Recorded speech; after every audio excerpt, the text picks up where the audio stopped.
Good evening. You're watching the news tonight, your daily roundup of all that has happened across India and the world. I'm Ishan Russell, and these are the headlines that we're tracking this evening.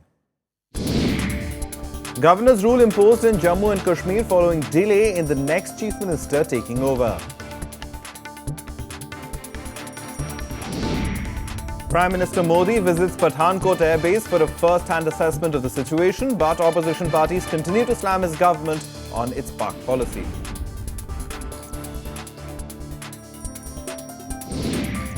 Pakistan's military and political leadership promised cooperation in the Pathankot probe as the US urges Pakistan to act fast.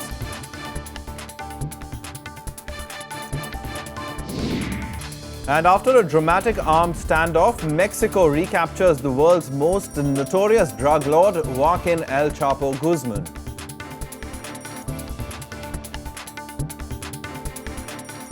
The top story this evening, a governor's rule has been imposed in Jammu and Kashmir following a delay in the next chief minister taking over. Mufti Mohammad Saeed's daughter and PDP president Mehbooba Mufti has expressed unwillingness to take oath before the 4-day mourning period ends. The period ends on Monday. Earlier allies, the PDP and BJP had dismissed speculation about any differences or new conditions over government formation in Jammu and Kashmir. BJP state president said the historic coalition would continue, but there is no hurry to form the government. And let's go across to our correspondent Vishal Daya for more on this story. Vishal, the BJP and the PDP was an alliance that many had not expected, and now this kind of a shake-up has been necessitated. So while it might be just a formality for Mehbooba Mufti to take over, but in the coming days, it could be a difficult alliance to manage. Well, yes, it might end up being a difficult alliance, Ishan, but this entire episode of the governor's rule being imposed should not be construed as an indication to that, because this is rather a technical, issue which has cropped up in the meanwhile, because as per the constitution, the state of Jammu and Kashmir cannot stay without a government. They are just like any other state. It has to be, either a chief minister or an acting chief minister, or the governor's rule has to be imposed. So technically, if you look at it this way, the proposed name, that's Mehbooba Mufti, she has made it clear that she will not be able to take oath as the new chief minister of the state before the mourning period for Mufti Saeed is over, and that is going to happen only on Monday. Though politically speaking, both parties have given their consent, rather the legislators of both parties have given their consent on Mehbooba Mufti's name. PDP had long back, that's in around 1.5 day ago, had given their consent. They had elected Mehbooba Mufti as their as the leader of the legislative party. Also, in addition to that, there were murmurs within the PDP camp around a month ago also that there would be at some point in time Mehbooba Mufti will finally take over from Mufti Saeed. As per the second part of your question, Ishan, that is whether or not it will be difficult. Well, yes, Mufti Saeed's shoes are a little big for Mehbooba Mufti to fit in, and it's going to take her a little bit of a time to ease into this alliance. One, two is given the fact that the BJP's numbers in the assembly are just 3 less than PDP.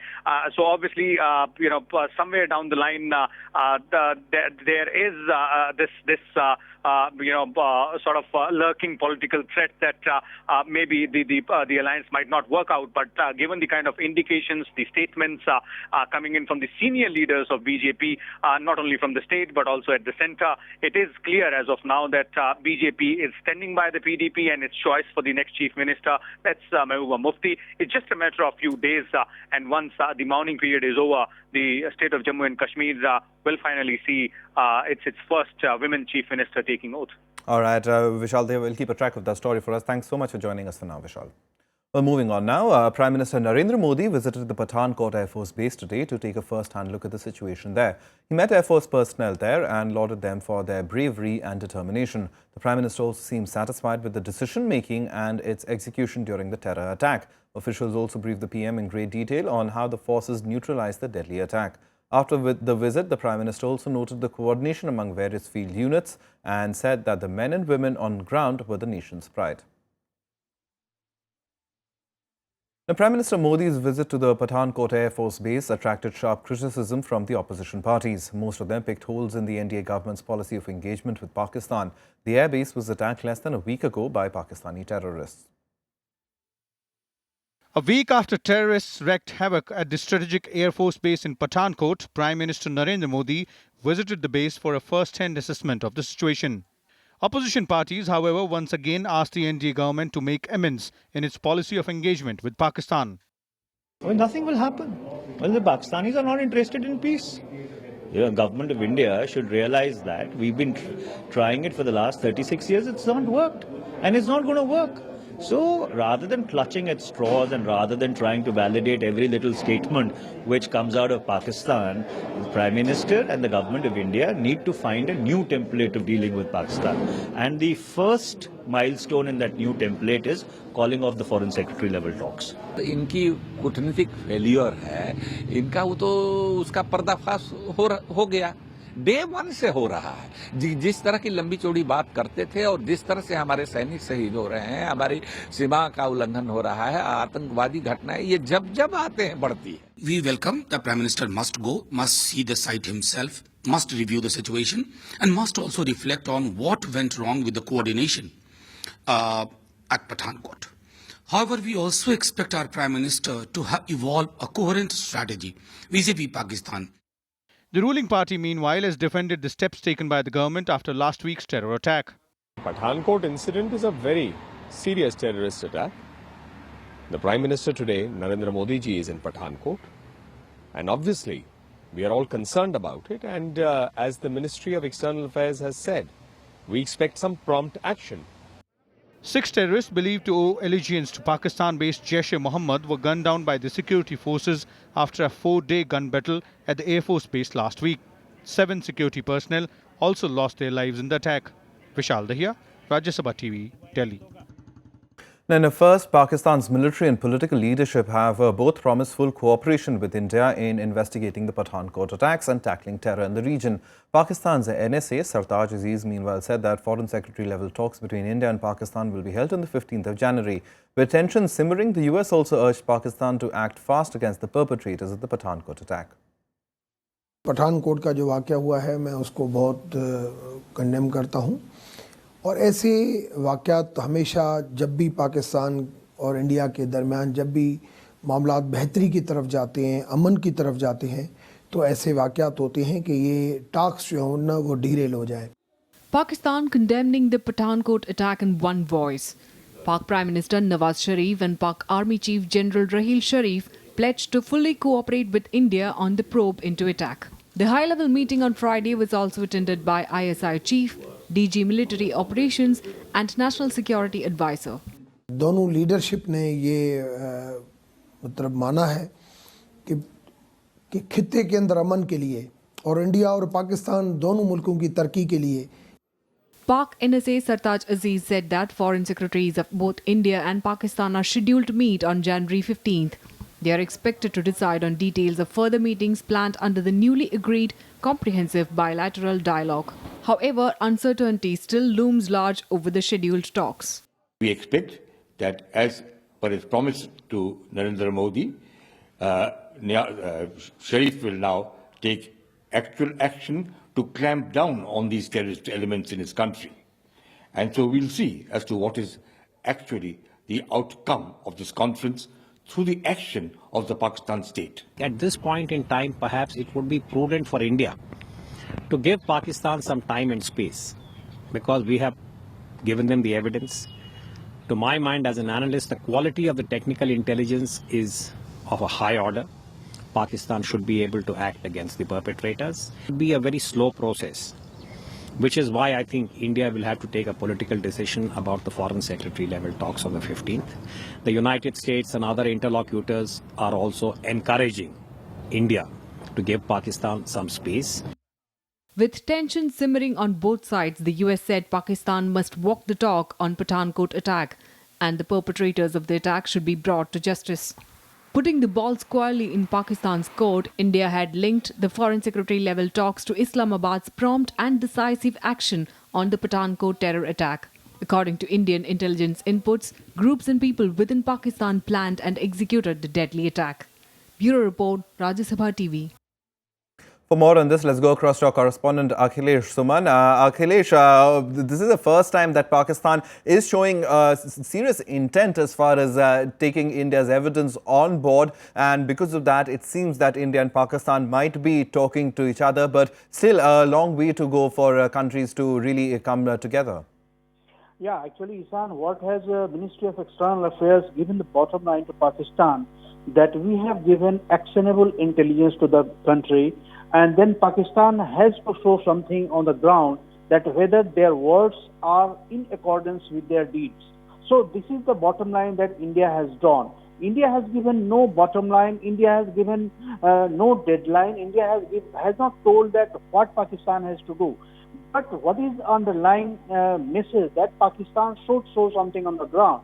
That means on the basis of that actionable intelligence, some inquiry should begin inside the Pakistan, that who are the people who have done it, and also that some arrests, some actions should be on the ground, some arrests should be there of the people, with the people who have talked to the phone on the with the terrorists here who had perpetrated this crime, and also to the people who were behind the scene operating this thing. So these are the things, these are the intelligence that has given by India to Pakistan, and I think that Pakistan has to show something. Otherwise, even if there is a good number of people in India who want the talks to go on, but this is a catch-22 situation for the government. But how can government go ahead even if Pakistan doesn't do anything on the ground? So I think that something with measures like some mere arrest can also increase the momentum between the two countries as far as foreign secretary level talks are concerned. All right, Akhilesh, we'll leave it over there. Akhilesh will keep a track of the story for us. Thanks so much for that for now. And on that note, we'll take a very short break. Lots more on the other side. Stay tuned for that.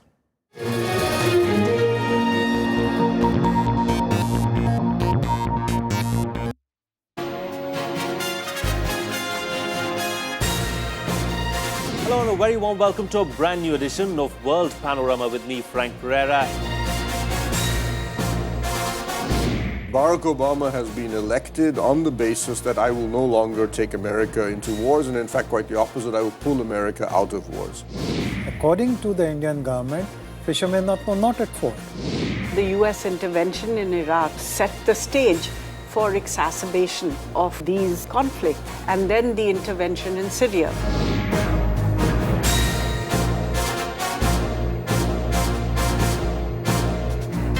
Watch World Panorama at these times on Rajya Sabha television.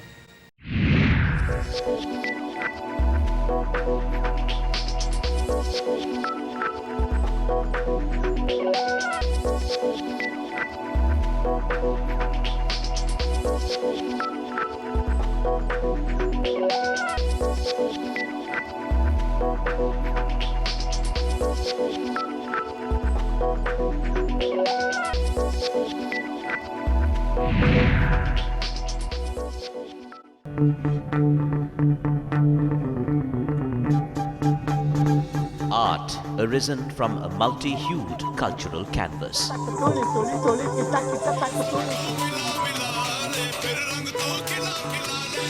Tradition and cultural fervour dating back centuries.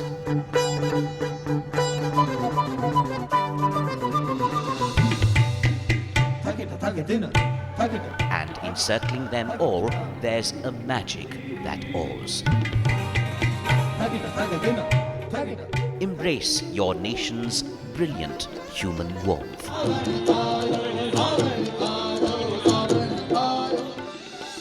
Watch Colours of India, Sundays at 9:30 p.m. on Rajya Sabha television.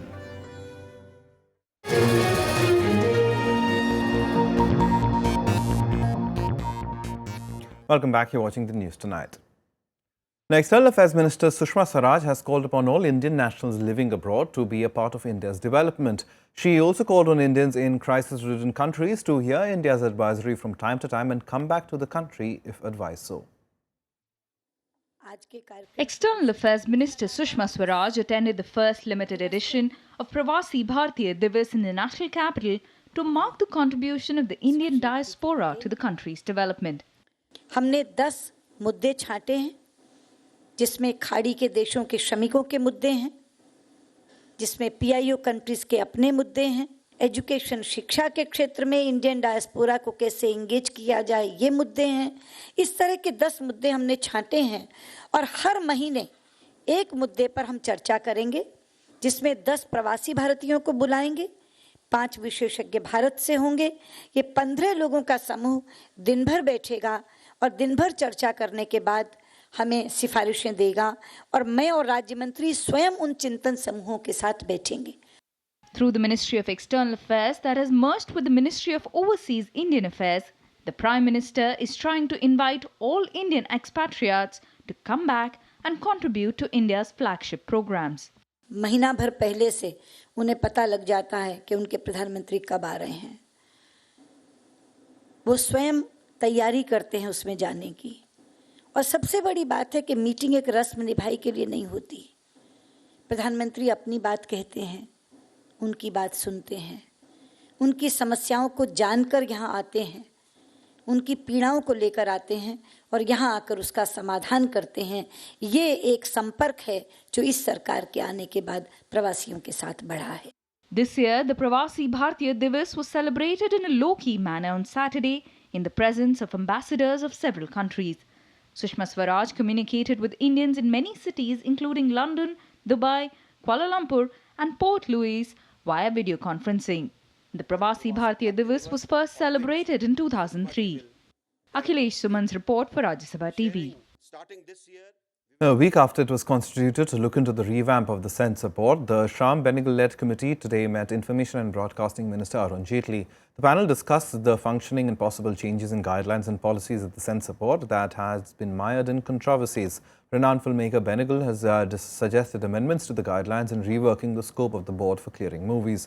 The panel will be submitting its detailed report to the government in 2 months. Apart from Jaitley, Union Minister of State for Information and Broadcasting, Rajya Singh Rathore, was also present at the meet. The panel includes filmmaker Gresham Prakash Mehra, adman Piyush Pandey and film critic Bhavna Somaya. National Film Development Council MD Neena Latgupta and Joint Secretary Films Sanjay Murthy are also part of the panel. Time now for other national news stories in Nationwide. At least 2 people have reportedly been killed in a grenade blast at Meghalaya's William Nagar. 6 injured have been admitted to the local hospital. Police suspect the hand of Garo National Liberation Army in the blast. Forensic and investigative teams have collected evidence from the blast site. So far, no group has claimed responsibility. Union Minister Ram Vilas Paswan today attacked the Nitish Kumar government in Bihar over the murder of an assistant sub-inspector of police. Calling the Chief Minister helpless, Paswan said that a string of such killings showed that Jungle Raj was back in the state. The LJP chief will be visiting his constituency tomorrow.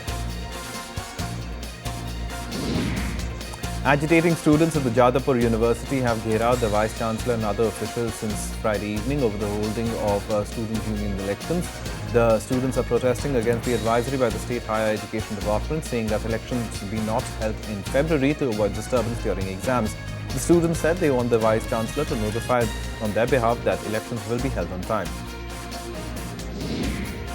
The CBI on Friday arrested Chairman cum Managing Director of Pearls Group, Nirmal Singh Bhangu, and 3 other top officials in connection with an alleged 45,000 crore rupee scam. More than 5 crore investors were allegedly duped in the scam. The agency had registered a case of criminal conspiracy against him and his 2 companies. 4 executives were arrested after detailed questioning at the agency headquarters. Light snowfall was recorded in the famous tourist resort of Pahalgam in South Kashmir today. Areas in the higher reaches, including places near the Amarnath Cave Shrine, also reported snowfall overnight, while other parts of the valley witnessed a drop in minimum temperatures. Kargil was the coldest place in the state, with a low of minus 14 degrees Celsius. The Met Department said that the valley may witness wet weather next week. Some international news now, and Mexico has recaptured the world's most notorious drug lord, Joaquin El Chapo Guzman. El Chapo had dominated international headlines when he staged a jaw-dropping jailbreak in July last year by escaping through a mile-long tunnel that burrowed right up into his cell. On Friday, Mexico recaptured the world's most notorious drug lord, Joaquin El Chapo Guzman. The arrest came after a violent standoff with US help 6 months after he humiliated President Enrique Pena Nieto by tunneling out of a maximum security prison. Por eso, la detención de este día es sumamente importante para las instituciones de seguridad del Gobierno de la República. Hoy, nuestras instituciones.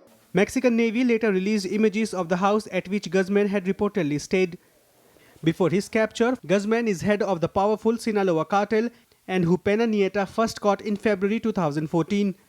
The recapture involved Mexican Marines, US Drug Enforcement Administration and US Marshals. One photograph widely circulated on social media appeared to show Guzman sitting on a bed in handcuffs. Another photo appeared to show Guzman without handcuffs. Guzman now faces the prospect of extradition to the United States. Bureau Report, Rajya Sabha TV. Now in Germany, in wake of the mass attacks on New Year's Eve in Cologne, the Chancellor there, Angela Merkel, says she is considering changes in the existing migrant laws. Merkel's Conservative Christian Democrat Party is considering a proposal that migrants jailed for any length of time should face deportation.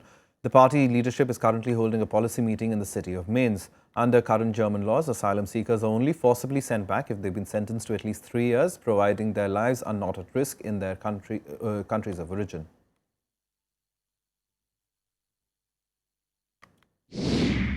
Aber ganz besonders werden wir natürlich auch noch einmal über das sprechen, was in der Nacht zum Neujahr passiert ist in Köln, aber wahrscheinlich auch anderswo.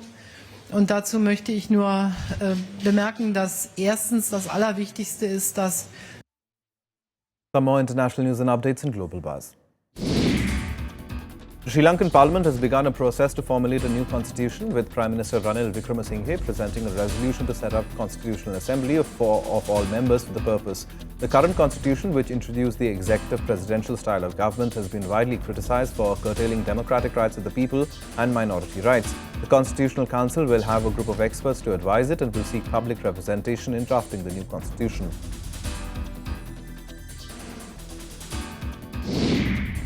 A gunman claiming to have pledged allegiance to Islamic State militants has shot and seriously wounded a Philadelphia police officer in the United States. The gunman fired about 11 shots while the officer sat in his patrol car in an ambush-style attack. The attacker was arrested, but police say they did not know whether he had any contact with radicals or terrorist groups. British Defence Secretary Michael Fallon met his Japanese counterpart in Tokyo with the aim of further strengthening ties in developing defence technology and equipment. Japan and Britain are trying to forge the acquisition and cross-servicing agreement which allows the two countries to exchange common types of support, including food, fuel, transportation, ammunition and equipment.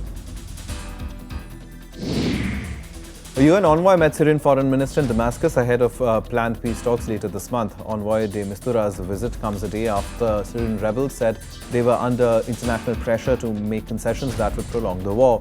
Opposition leaders have said that the government must take goodwill steps before any negotiations. The peace talks are scheduled for the 25th of January in Geneva.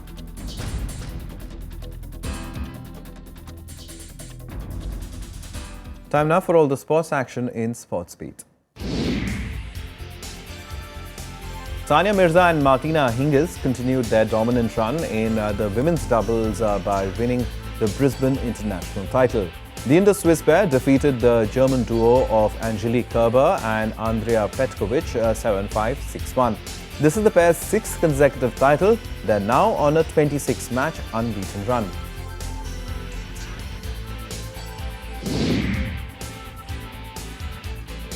Top seed and defending champion Stanislas Wawrinka defeated France's Benoit pair to reach the final of the Chennai Open.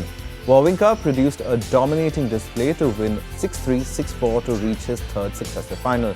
He'll meet the winner of the second semi-final between Borna Coric and Aljaz Bedene.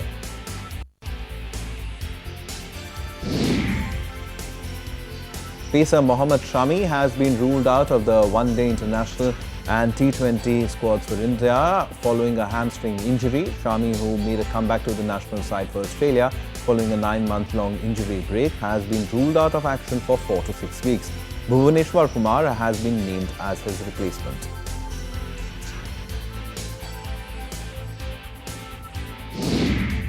Defending champion Roger Federer will meet Canadian Milos Raonic in the final of the Brisbane International. Swiss top seed East was Austrian Dominika Thiem 6-1, 6-4 in the semi-final. Raonic, on the other hand, had to toil hard to down local contender Bernard Tomic 7-6, 7-6. Liverpool survived a scare from League Two Exeter after a 2-2 draw in the FA Cup third round. Liverpool fell behind twice, but Brad Smith rescued the Reds with a neat finish. The third round will be played at Anfield.